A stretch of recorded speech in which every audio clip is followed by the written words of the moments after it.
तुळजाभवानीच्या मुख्य गाभाऱ्यातील प्राचीन शिळांना तडे केल्याची धक्कादायक बाब समोर आली आहे। गाभाऱ्याच्या संवर्धनाच्या वेळी गाभाऱ्यातील 4 शिळांना तडे गेल्याचं महंत तुकोजीबुवा यांनी निदर्शनास आणून दिलं आणि हे तडे गेलेल्या या शिळांचं स्ट्रक्चरल ऑडिट केलं जाणार असून रडारद्वारे त्यांची तपासणी केली जाणार आहे। या तपासणीनंतर प्रशासन शिळा बदलण्याचा निर्णय घेणार असल्याचं पुरातत्व विभागानं सांगितलंय।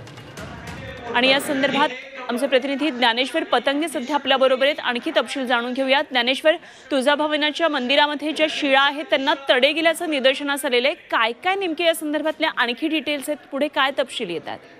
अनुपमा, सध्या तुळजाभवानीच्या मंदिराला प्राचीन लूक देण्याचं सध्या काम सुरू आहे आणि हे काम सुरू असताना एक धक्कादायक प्रकार म्हणावा लागेल जो समोर आलाय। तुळजाभवानी मंदिराचा जो गाभारा आहे त्या गाभाऱ्यातील 5 ज्या शिळा आहेत त्यांना तडे गेल्याचं निदर्शनास आलं। सुरुवातीला ही बाब पुजाऱ्यांच्या लक्षात आली आणि या पुजारी मंडळाचे जे प्रमुख पुजारी आहेत, मुख्य महंत ज्यांना आपण म्हणतो, तुकोजी बुवा यांच्या ही गोष्ट लक्षात आली आणि त्यांनी ही गोष्ट परत प्रशासन आणि पुरातत्व विभागांना सांगितली। त्यावेळेस जिल्हाधिकारी आणि त्या विभागाच्या लोकांनी त्याची पाहणी केली आणि त्याचा एक अहवाल देखील तयार करण्यात आलेला आहे। याचं ऑडिट केलं जाणार आहे आणि त्यानंतर या शिळा बद्दल जो आहे तो पुढील निर्णय घेतला जाणार आहे। प्रश्न असा आहे की यापूर्वी जिल्हा प्रशासन किंवा पुजाऱ्यांना ही बाब कशी लक्षात आली नाही, हा सुद्धा प्रश्न देखील उपस्थित केला जातो आहे।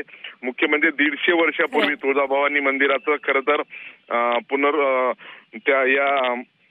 तुळजाभवानी मंदिरात अशी डागडुजी करण्यात आली होती आणि 150 वर्षानंतर आता याला एक प्राचीन लूक देण्याचं काम सुरू आणि त्यावेळेस हा प्रकार निदर्शनास आलेला आहे। आता हे ऑडिट मध्ये नेमका अहवाल काय येतो आणि ह्या ज्या शिळा आहेत त्या कधी दुरुस्त केल्या जातात ते पाहावं लागेल। अनुपमा, ठीक, ज्ञानेश्वर, धन्यवाद दिलेल्या या सगळ्या सविस्तर माहितीसाठी। इतिहास आणि पुरातत्वदृष्ट्या राष्ट्रकूट यादवकालीन खरं तर मंदिर समजलं जातं, त्यामुळे पुरातत्व विभागाच्या अहवालाकडे आता सगळ्यांचं लक्ष असेल।